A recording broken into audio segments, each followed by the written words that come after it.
Hi friends, welcome back to our channel. நம்ம இன்றைக்கி பார்க்க போகிற ரெசிபி பாசிப்பருப்பு பக்கோடா.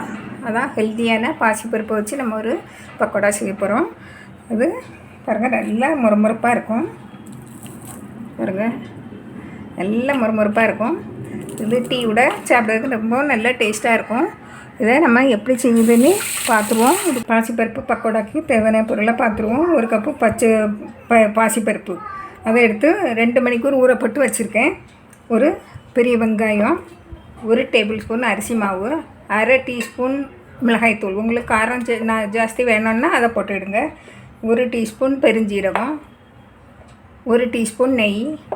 பாருங்கள், ஒரு 3 பல் பூண்டு, 1 துண்டு இஞ்சி இது கூட போட்டு அரைச்சி இருக்குது.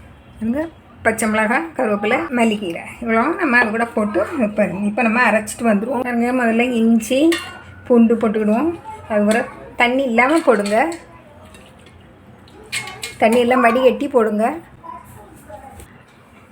பாருங்க, நல்லா அரைச்சாச்சு. ரொம்ப நைஸாக அரைக்கக்கூடாது, இப்படியே அரைச்சி எடுக்கணும். நம்ம இதை ஒரு பவுலில் மாற்றிடுவோம். இதை ஒரு பவுலில் மாற்றியாச்சு. நம்ம இது கூட அரிசி மாவு, உப்பு, தேவையான அளவு உப்பு போட்டுடுங்க. பெருஞ்சீரகம், மிளகாய் பொடி, பாருங்க, மல்லிக்கீரை, கருவேப்பிலை, பொடியாக நறுக்கின பச்சை மிளகாய், வெங்காயம் போட்டு நல்லா பிசைஞ்சு எடுத்துருவோம். இப்படி உருத்தி போடுறதுக்கு இப்படி சின்னதாக போடுறதுக்காக நம்ம இதை பிசைஞ்சு எடுத்துருவோம். 1 டீஸ்பூன் நெய் வச்சுருந்தோம்ல, அந்த நெய்யை போட்டுருவோம். இப்போ சுட்டு எடுத்துடலாம். உப்பெல்லாம் பார்த்துடுங்க. எல்லாம் காஞ்சிருக்கானே பார்த்துருவோம். காஞ்சிட்டு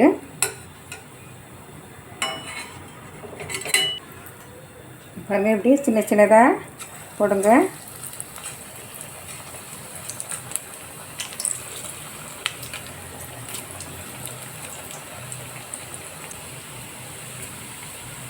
நல்லா வேகட்டு. ஒரு பக்கம் வெந்த உடனே திருப்பி போடலாம்.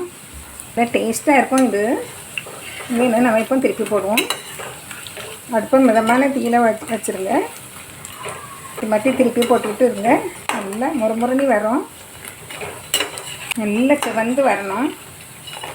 உங்களுக்கு காரம் உங்களுக்கு தேவைக்கு போட்டுக்கலன்னா நல்லா காரம் சாரமாக இருக்கும். இந்த இது நல்ல கிறிஸ்பியாக இருக்கும். நம்ம எடுத்துருவோம்.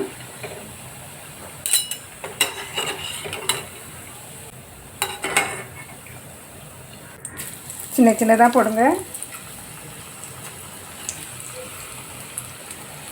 இது பாசிப்பருப்பு நல்ல சத்து உள்ளது. சீக்கிரமாக நம்ம செய்து எடுத்துடலாம். பாருங்கள், இது உள்ளது எவ்வளோ மறுமறுப்பாக இருக்குது. பாருங்கள், ஒரு கடைக்கு வந்துருக்கு. திருப்பி போடுவோம். பாருங்கள், நம்ம இதையும் எடுத்துருவோம். இப்படியே நம்ம எல்லாம் சுட்டு எடுத்துருவோம். எல்லாம் ரெடி ஆகிட்டு அதுக்கு மேலே இந்த கருவேப்பிலையை கொஞ்சம் பொரிச்சு போட்டுருங்க. எவ்வளோ கரகரப்பாக இருக்கு பாருங்க. இதே போல் நீங்களும் செய்து பாருங்கள். பிடிச்சிருந்தால் லைக் பண்ணுங்கள், ஷேர் பண்ணுங்கள், கமெண்ட்ஸ் பண்ணுங்கள், மறக்காமல் சப்ஸ்கிரைப் பண்ணுங்கள். தேங்க்யூ.